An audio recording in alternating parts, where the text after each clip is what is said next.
여러분 안녕하십니까? 아침의 광장 박은정입니다. 지난달 29일에 발생한 이태원 대규모 압사 참사를 두고 재난대응기관의 대처가 부실했다는 목소리가 나오고 있습니다. 특히 주최자가 없는 행사에도 적용할 수 있는 안전 매뉴얼이 필요하다는 지적인데요. 대구시만 해도 지역 축제장 안전관리 매뉴얼이 있고 축제 현장에서는 행정안전부의 안전관리 매뉴얼과 자체 매뉴얼을 병행해서 적용하고 있는데 주최 주관이 없는 행사에서는 지금껏 이 매뉴얼을 적용하기 어려웠다고 합니다. 대구시는 이번 참사를 계기로 주최자가 없는 축제와 행사에도 안전관리 매뉴얼 적용이 필요하고 또 인파가 몰리는 협소한 장소에 대한 대책도 필요하다고 밝혔는데요. 전문가들은 사회재난은 통제가 가능하다는 점에서 자연재난과 차이가 있다고 말합니다. 세월호 참사 이후 우리 아이들에게 했던 안전한 사회를 만들겠다는 약속 좀 제대로 꼭 좀 지켰으면 하는 바람입니다. 11월 1일 화요일 아침의 광장입니다. 먼저 이 시각 교통 상황과 날씨 정보 듣겠습니다. 김현지 리포터. 네, 먼저 고속도로 정보입니다. 중앙고속도로 춘천 방향 다부터널 일대 교통량 많습니다. 터널 전으로 2km 정도 속력 떨어져서 이동하고 있고요. 반대 부산 방향은 군위갈림목 부근 143km 지점 갓길에서 화물차 단독 사고 있었습니다. 현재는 갓길에서 견인 작업 중이고 지체나 정체는 없습니다. 대구 포항고속도로 대구 방향 임고 4터널 부근 50km 지점 1차로에서 터널 등기구 보수 작업하고 있습니다. 이 구간 1차로 통행 불가하니까요. 차선 변경 미리 해주시기 바랍니다. 그다음 시내도로 정보입니다. 시내도로 출근길 교통량 많습니다. 여기에 햇빛 눈부심도 심하니까요. 조심해서 이동하시기 바랍니다. 도시고속도로 서대구 나들목 방면에 사고 구간이 있어 주의하셔야겠는데요. 성서 나들목 150m 목간 지점 1차로에서 승용차 추돌 사고 발생했습니다. 차량 갓길 쪽으로 이동해 사고 처리하고 있습니다. 호곡로는 구구터널에서 도곡내거리 방향, 도곡내거리 신호 2번 이상 받으셔야겠고요. 동북로는 복현오거리에서 산격중학교 3거리 방향, 복현 고가차도 중간 지점부터 정체 보입니다. 상화로는 월곡내거리에서 상화내거리, 유천내거리 방향 지체와 서행 반복하고 있고요. 달구벌대로는 담티역 지나 만촌내거리, 범어내거리까지 계속해서 밀려서 이동하고 삼덕내거리까지 지체와 정체 반복합니다. 끝으로 날씨 정보입니다. 11월의 첫날인 오늘 아침엔 다소 쌀쌀합니다. 아침 최저기온 4도에서 10도 분포 보이며 어제보다 1도가량 낮은데요. 동시에 오전까지 내륙을 중심으로 짙은 안개가 끼면서 시야가 막지 못합니다. 출근길 교통안전에 유의하시기 바랍니다. 낮엔 기온을 회복하겠습니다. 따뜻한 가을볕이 기온을 끌어올려서 19도에서 22도 분포로 어제보다 1, 2도가량 높겠습니다. 따라서 일교차는 조금 더 벌어집니다. 건강관리에 유의하시기 바랍니다. 현재 기온은 8.7도, 습도는 92%입니다. 지금까지 김현지였습니다. 지역 시사정보 프로그램의 중심, KBS 대구 제1라디오 아침의 광장을 듣고 계십니다. 8시 33분 지났습니다. 오늘 아침 지역의 주요 뉴스부터 정리하겠습니다. 뉴스민의 천영길 기자, 영남일보 최미애 기자 함께합니다. 두 분 어서 오세요. 네, 안녕하십니까. 자, 이태원 대규모 압사 참사로 대구 경북 지역 희생자도 확인이 됐습니다. 네, 이 대구 경북에서도 희생자 5명이 확인이 됐는데요. 대구의 경우에 20대 희생자 2명이 확인됐습니다. 이 희생자들의 시신이 이날 어제 오후부터 계명대학교 동산병원 장례식장과 이 동구의 대구 전문 장례식장에 각각 안치가 됐습니다. 유족에 따르면 23살 B 씨는 당시 친구와 이태원을 찾았고 홀로 군중에서 빠져나오지 못해 이 변을 당한 것으로 전해졌습니다. 이 경북에서도 희생자 3명의 사연이 알려졌는데요. 이 안동 출신의 C 씨는 서울에서 직장 생활을 하며 이 동생과 함께 이태원을 찾았다가 이 참변을 당했습니다. 네. 이 동생은 부상자 명단에 이름을 올렸는데요. 이 40대 울진 군민 한 명은 이 거래처 방문 때문에 이태원을 찾았다가 이 목숨을 잃어서 또 안타까운 이 소식이 전해졌는데요. 이 대구 경북에서도 합동 분향소를 열고 이 희생자들을 위로하는 자리가 마련이 됐는데 네. 모쪼록 앞으로 이 이때 방문했었던 이 지역의 시민들이 겪을 트라우마에 대해서도 좀 지원이 필요하겠습니다. 예, 지역에서도요. 예, 지금 달서구에 합동 분향소가 마련이 돼 있죠. 네, 대구에도 합동분향소가 어제 달서구 안병근 올림픽 기념 유도관에 마련됐습니다. 합동분향소에는 시민들의 애도 행렬이 이어졌는데요. 이날 오후에는 홍준표 대구시장과 양금희 이인선 의원, 백왕식 조재구 구청장 등 국민의힘 소속 정관계 인사들이 합동분향소를 찾았습니다. 강민구 더불어민주당 대구시당 위원장과 인사들도 분향소를 찾아 참사 피해자를 애도했습니다. 또 강은희 교육감을 비롯한 대구시 교육청 관계자들도 찾아 희생자의 넋을 기렸습니다.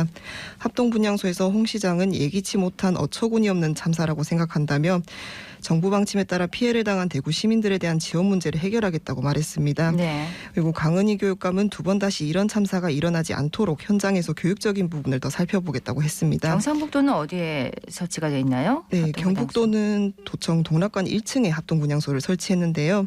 이철우 경북도지사는 31일 베트남 태국에서의 해외 일정을 마치고 귀국 즉시 배한철 경북도의회 의장, 임종식 도교육감, 도의원, 도청 간부공무원 등과 함께 합동분향소를 찾아 조문했습니다. 이날 최종문 경북경찰청장도 도경찰청 부장, 과장 등과 함께 합동분향소를 찾았습니다. 대구시가 운영하는 합동분향소는 별도 종료 시점까지 문을 열고 24시간 조문객을 받을 예정인데요. 공무원 및 자원봉사자 등이 상주하며 시민들의 분향 및 헌화를 안내합니다. 또 국가 애도기간 조기 개항과 함께 검은 리본을 폐용하고 공직자 복무관리도 강화해 나갈 방침입니다. 네, 대구와 경북 지역에 합동 분향소가 마련됐다는 소식이고요. 자, 이번 이 압사 참사로 인해서 대구 지역의 헬로윈 관련 축제에도 좀 영향을 끼친다고요? 네, 그동안 대구 남구에서 대구 헬로윈 축제가 열렸었는데 이번 압사 참사를 계기로 해서 이 헬로윈 축제의 개최 여부를 놓고 다시 논의가 될 것으로 보입니다.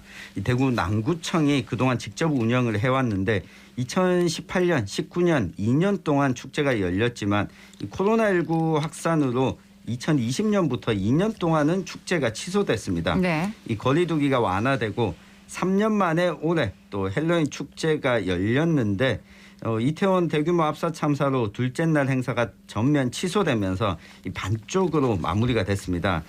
이번에 이태원 대규모 압사 참사를 겪으면서 시민들은 물론 이 축제의 주 무대인 안지랑 곱창거리 상인들 사이에서도 이 외국 축제인 헬로윈을 지자체 차원에서 기념할 필요가 있느냐 이런 주장도 나오고 있습니다.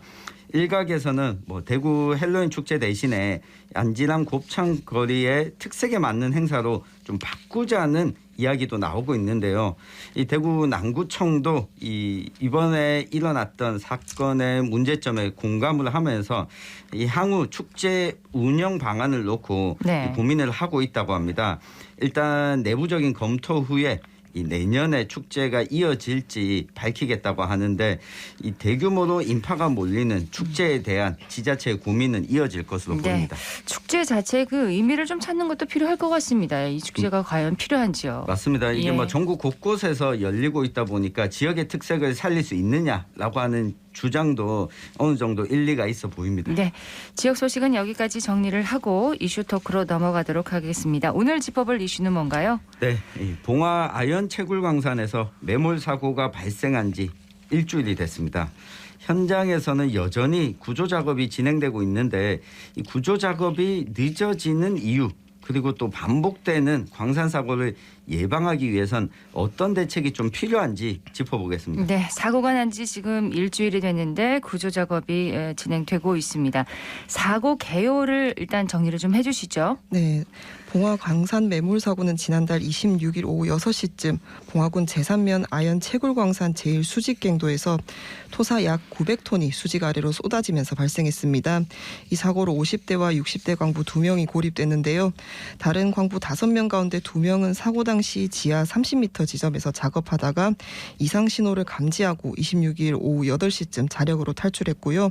3명은 업체 측의 자체 구조대가 들어가 3시간여 만에 구조됐습니다. 이후 업체 자체 구조대가 가장 깊이 매몰된 실종자 2명을 찾기 위해 구조활동을 펼쳤지만 실패한 것으로 전해졌는데요. 자체 구조가 불가능하다고 판단한 업체 측은 사고 발생 14시간이 지난 27일 오전 8시 34분에야 소방당국에 신고했습니다. 이 때문에 늑장 과장 대응이라는 비판을 받고 있습니다. 자, 지금 고립된 작업자 2명의 생존 여부는 확인이 됐습니까? 네, 안타깝게도 아직 확인되지 않고 있는데요. 이 소방당국이 어제 오후에 브리핑을 통해서 지금 생존 확인용 시추봉이 생존자 대피 예측 지점을 10m 앞둔 지점까지 전진했다 이렇게 밝혔습니다. 하지만 어제 오후 6시 사고 현장을 방문한 이철우 경북도지사를 붙잡고 이 실종자 가족들이 늑장 구조에 항의하는 과정에서 이 시추가 실패한 사실이 확인이 됐습니다. 그렇군요. 네, 한 실종자 가족은 시추가 실패했는데 왜 대통령이 지시를 했는데도 동시에 뚫는 걸 못하느냐, 돌아오면 가만히 있지 않겠다 이런 오열을 하기도 했는데요. 이 천공 작업을 맡아서 진행하고 있는 쪽에서는 이 지하 185m 지점까지 시추를 했지만 실패를 했다고 합니다. 이게 각도가 조금만 틀려도 네. 이 170m 지점에 들어가면 차이가 많이 날 수 있다라고 설명을 했는데요. 정확하게 지점을 확인하고 시추하는 게 또 중요하다 보니까 이 작업 속도가 더딘 상황입니다. 이 그동안 구조당국이 32시간 동안 진행했던 이 시추 작업이 애초 예상한 지점이 아닌 잘못된 좌표임을 인정하고 새로운 좌표를 찾기 위해서 지금 천공기를 땅속에서 빼내고 있다고 합니다. 지금 그러면은 실제 사람을 구조하기 위한 작업은 어떻게 진행되고 있는 건가요? 지금은 위치를 파악하기 위한 거죠? 그렇습니다. 예. 네. 네, 작업자를 구조하기 위한 진입로 확보 작업이 계속 이어지고 있는데요. 소방당국은 지하 190m 광산 제1수직갱도에 고립된 작업자 구조를 위해 제2수직갱도에서 선로를 깔면서 진입로를 만들어 접근 중입니다. 네. 예, 구조 작업은 어제 오후 기준으로 노동자가 고립된 것으로 추정되는 장소까지 이어지는 지하갱도 145m 가운데 50여 미터까지 진행됐습니다. 생각보다 지금 구조가 늦어지고 있습니다. 구조 작업이 지금 원활하지 않은 건가요? 네, 맞습니다. 소방당국은 당초 지난달 29일쯤 고립된 작업자들을 구출할 수 있을 것으로 전망했는데요. 하지만 갱도 안에 크고 작은 암석들이 쌓여 있어서 진입로 확보에 어려움을 겪고 있습니다. 사고 5일째였던 지난달 30일부터는 소방구조대원 16명이 4개조로 나눠 암석 제거 작업을 돕고 있는데요. 이처럼 쌓여있는 암석을 제거해가면서 진입로를 확보해야 하기 때문에 실제 구조까지는 최소 이틀 이상 걸릴 것으로 예상되고 있습니다. 네.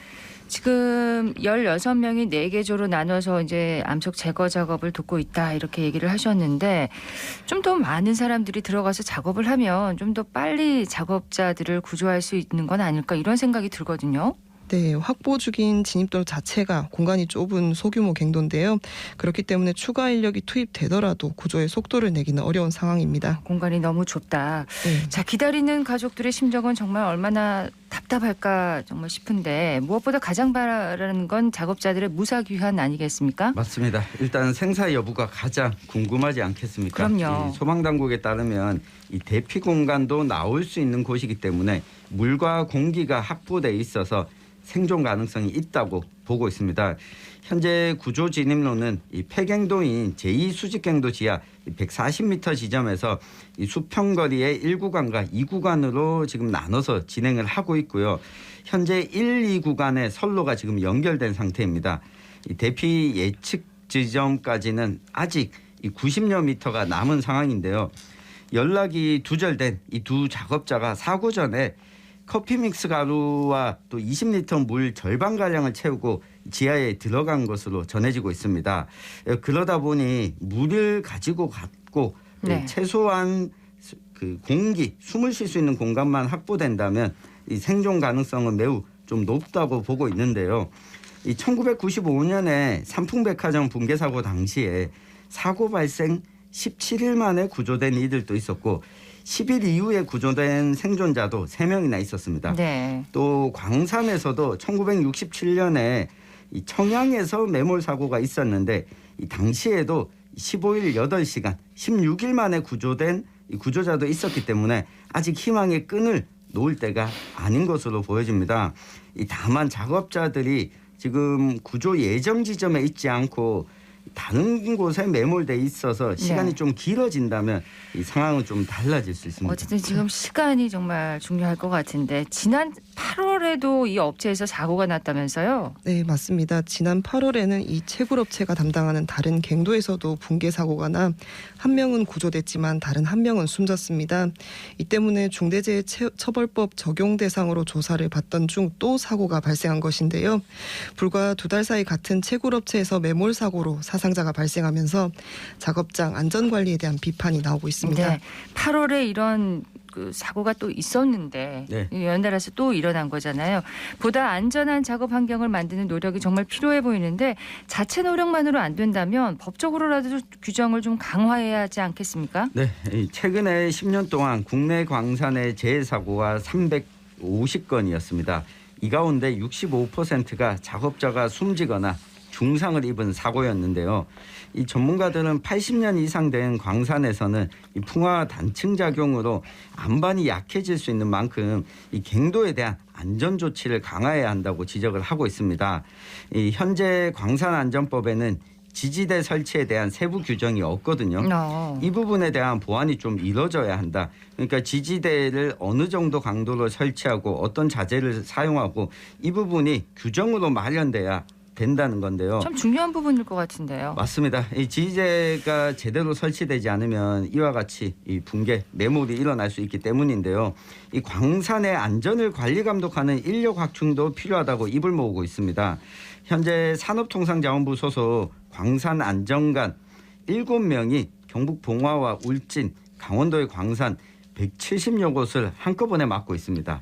이 관리해야 하는 광산이 워낙 많은 데다가 이 거리도 상당하기 때문에 이 효율적으로 관리하기가 실질적으로는 어려운 상황이라고 합니다. 자, 불과 2달 만에 같은 사고가 발생했다는 점에서 이 업체 안전관리 문제 좀 제대로 되짚어 봐야 할 것 같습니다. 네. 네, 해당 업체는 사고 발생 14시간 이후에야 신고를 했는데요. 자체 구조 작업을 우선 진행하기보다는 119 신고를 우선하는 선제적 조치가 이루어졌어야 한다는 생각이 듭니다. 그렇죠. 네, 이번 사고 외에도 산업재해 현장에서 업체 측이 이를 키우지 않으려고 자체적으로 해결하려고 하는 경우가 좀 많은데요. 유사한 사례가 재발하지 않도록 대책이 마련되어야 할 것 같습니다. 사고가 일어나고 좀 빨리 그렇게 신고를 했으면 대처가 좀 빨라지지 않았을까 하는 아쉬움이 있습니다. 네, 여기다가 이게 광산 사고 소식을 접한 시민들이나 우리 청취자들께서는 많이 생소한 분들도 있었을 겁니다. 마치 우리와는 좀 멀리 떨어진 일처럼 여겼을 수도 있는데 이게 7, 80년대에나 있었던 사고 아니야? 그렇죠. 이렇게 생각하는 분들도 있을 텐데요. 아직도 사람 손이 직접 닿지 않으면 할 수 없는 위험한 일이 많다라고 하는 점인데 그렇다면 위험한 일에는 그만큼 안전장치가 또 안전관리가 중요한데 당연합니다. 최근에 이 정부의 신호도 저는 좀 중요하다고 여겨집니다. 특히 윤석열 대통령이 중대재해처벌법 시행령을 완화하려는 작업을 추진하고 있는 가운데 벌어진 일이다 보니까 이 기업이 중대재해처벌법에 대해서 지금 이와 관련해서 조사를 받고 있는 와중에 또 이와 같은 사고가 일어나지 않았습니까? 그렇죠. 이게 정부 차원에서 이 완화하려고 하고 있기 때문에 안전에 조금은 신경을 덜 써도 된다라고 하는 신호를 줄 수도 있다고 보여지는데 기업도 느슨해지지 않았는지 좀 되돌아볼 필요가 있어 보이고요. 네. 우리가 안전을 여러 번 강조하는 이유 중에 하나는 이게 오랜 광산 속에서 살아서 돌아온 지금 영웅을 기다리는 게 아니라 초인적인 힘이 없더라도 죽지 않는 작업장을 만드는데 우리 사회가 좀 다시금 관심을 기울여야 하지 않을까 싶은 생각이 듭니다. 그렇습니다. 봉화 아연 채굴 광산에서 매몰 사고가 발생한 지 지금 일주일 됐는데 지금 작업자들이 50대, 60대입니다. 네. 지금 두 분이 생존 자체도 지금 확인을 할 수 없는 상황이긴 한데 어쨌든 공기가 있고 또 물을 가지고 갔으니까 좀 희망을 걸어봐야겠습니다. 네, 많은 분들이 좀 기원을 해주셨으면 좋겠습니다. 무사 귀환을 소망합니다. 뉴스민의 천용길 기자, 영남일보 최미애 기자였습니다. 두 분 고맙습니다. 감사합니다.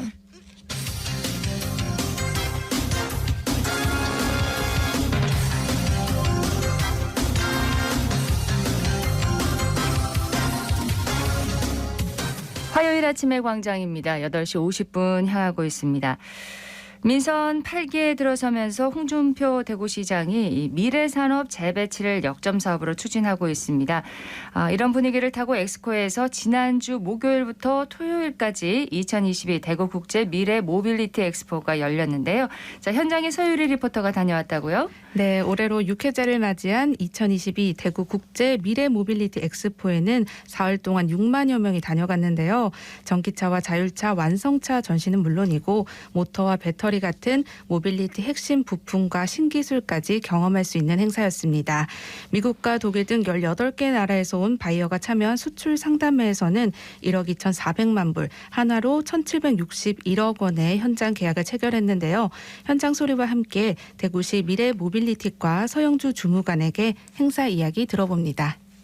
달구발 자율차라는 것도 있는데 이건 또 어떤 건지 소개를 좀 부탁드립니다. 네. 달구발 자율차는 저희가 11월 말에 그 대구 테크노폴리스 내에서 운행될 자율주행 차량인데요. 여객과 물류가 통합된 모빌리티 서비스를 제공하게 될 차량입니다. 나중에 실제 이용하실 때는 테크노폴리스 내 어느 지역에서든 원하시는 위치에서 호출을 하시면 달구발차가 바로 앞까지 오는 이런 형태로 서비스가 제공이 될 예정이고요. 무료로 이용하실 수 있는 자율주행차 서비스입니다. 올해부터는 급변하는 자동차 산업 환경을 반영하기 위하여 행사명을 기존의 미래 자동차에서 미래 모빌리티 엑스포로 변경해서 모빌리티 전반으로 영역을 확장했습니다. 특히 올해 가장 눈에 띄는 점은 전시와 포럼 분야별로 대구를 찾는 글로벌 브랜드 참여가 늘었다는 점인데요. 코로나로 주춤했던 해외 바이어 초청 상담에도 대폭 강화돼서 다양한 비즈니스가 진행되었고, 특히 이번 행사에는 중고등학생들과 대학생들의 참여가 많이 보여서 미래 모빌리티 산업에 대한 관심이 많고 미래가 밝다는 것을 느낄 수가 있었습니다. 전시장 내에서는 모형 전기 자율주행차 경진대회가 진행되었고, 참가 업체별로 시민들을 위한 부대 행사도 풍성합니다. 미래 이동수단과 관련해서 핵심 기술이나 최신 트렌드까지 한눈에 볼 수 있었겠는데, 대구는 미래 모빌리티 분야에서 어떤 점이 유리한 건가요? 먼저 대구는 국내 100대 자동차 부품 기업 중에서 15곳이 있는 자동차 부품 도시입니다. 전기차 관련해서 정말 탄탄한 부품 기업군을 보유하고 있고요. 특히 자율주행차의 경우에는 내년이면 달성군 테크노폴리스 그리고 수성 알파시티 등 이 자율주행 시범 운행지구에서 대구에서 만든 무인 모빌리티를 시승할 수 있다고 합니다. 이어서 자율주행 관련 부스와 대회 참가자의 이야기 들어보겠습니다. 저희는 자율주행 솔루션을 개발하고 있는 회사입니다. 이번 디파 부스에는 저희가 승용차 기반의 자율주행 기술을 개발을 하고 있는데 2027년에 양산을 준비하고 있는 저희 무인 차량 플랫폼 컨셉을 공개하는 스케일 모형도 지금 전시를 하고 있습니다. 실제 차량은 모형의 4배 정도 되는 사이즈로 나오게 될 거고요. 저희가 이제 소형, 중형 사이즈로 나눠서 2가지 컨셉으로 개발을 하고 있는데요. 이제 소형 같은 경우는 무인 배소, 중형은 이제 12인승 무인 셔틀로 개발이 될 예정입니다. 둘 다 이제 전기차 기반의 운전석이 없는 차량이라는 것이 큰 특징입니다. 저는 경북대학교 전자공학부 3학년 김태경이라고 합니다. 제가 오늘 참가한 경기는 2022 대구 모형 전기 자율주행차 경진대회라는 곳인데, 자율주행에 평소에 관심이 많고 자동차에도 관심이 많다 보니까 이렇게 참가를 하게 됐습니다. 1차 주행은 저희가 안정적인 주행을 위해서 속도를 조금 낮추고 원하는 미션을 전부 수행하는 방향으로 진행을 했었는데, 2차 때는 속도를 조금 더 올리고 완벽하게 퀘스트를 수행할 수 있는 방향으로 진행을 할 것 같습니다. 제가 미래에 하고 싶은 자율주행차 부분은 센서 부분인 것 같습니다. 저희가 이번에 할 때도 센서 값들이 튀는 부분이나 못 받아오는 부분들이 많아서 그 부분을 좀 수정하느라 좀 애로 사항이 많았는데, 그 부분들 좀 경험하면서 그걸 해결해 나가면서 이번 대회가 좀 많이 도움이 됐던 것 같고, 앞으로의 이제 자율주행 기술이 완벽한 자율주행까지 갈 거라고 저는 굳게 믿고 있고, 이에 맞춰서 저도 자율주행 기술의 발전에 이바지하도록 앞으로 노력하도록 하겠습니다. 이 참가자가 대학생이라면서요? 네, 맞습니다. 이야, 앞으로 정말 미래 모빌리티 산업의 미래가 밝다는 생각이 드네요. 네, 그 학생들의 정말 열정적인 모습을 보면서 저도 희망을 느낄 수 있었는데요. 자율주행차나 UAM 같은 그 미래 모빌리티는 기존의 교통이나 도시계획에서 벗어난 이 새로운 접근이 필요한데요.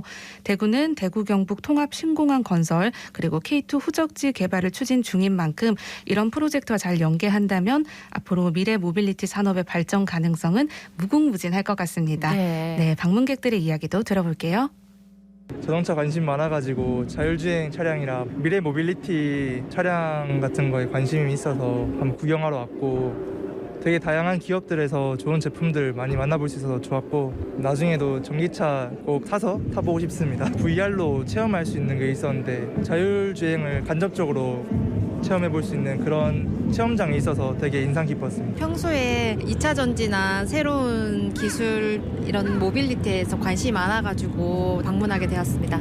수소나 리튬 전기 배터리 관련해서도 되게 다양하게 앞으로 발전할 분야에 대해서 둘러보게 될 수 있어서 되게 좋았습니다. 사전 예약을 하면 전기 자동차를 시승할 수 있다고 해서 시승을 해봤는데요. 페달 하나로만 다 모든 속도 조절이 다 돼가지고 되게 좋았던 것 같아요. 메인만 체험할 수 있게 돼 있고 여기 가운데 있는 부스들은 체험할 수 있는 게 없으니까 좀 아쉬웠습니다. 대구 공항 이전이 제일 핵심인 것 같은데 신공항 이전을 하면 UAM 기술을 공항 중에는 제일 최초로 도입할 수 있다고 하더라고요. 그래서 미래 모빌리티에서도 대구에서 제일 먼저 UAM 관련해서 더 발전을 기대할 수 있을 것 같습니다. 이번 엑스포는 작년 대비 45% 증가한 계약 체결 성과를 내면서 지역 자동차 부품 업계에 모처럼 활기를 불어넣었는데요. 그러네요. 네, 앞으로 대구시와 유관기관들의 관심과 지원 또 업계의 노력이 더해져서 대구가 대한민국 미래 모빌리티 산업의 선도 도시가 되기를 바랍니다. 네, 서유리 리포터 잘 들었습니다. 네, 고맙습니다. 오늘 대구 경북 지역 대체로 맑은 날씨 보이겠습니다. 아침 기온은 4도에서 10도 분포로 어제보다 1도가량 낮았는데요. 낮 기온은 19도에서 22도 분포로 어제보다 1, 2도가량 높아서 일교차가 큰 날씨 예상됩니다. 건강관리 계속 유의하시고요. 경북 내륙 지역으로는 가시거리 200m 미만의 짙은 안개가 낀 곳이 있습니다. 차간거리 넉넉히 두고 안전운전하시기 바랍니다. 아침의 광장 화요일 순서 여기까지입니다. 박은정이었습니다. 여러분 고맙습니다.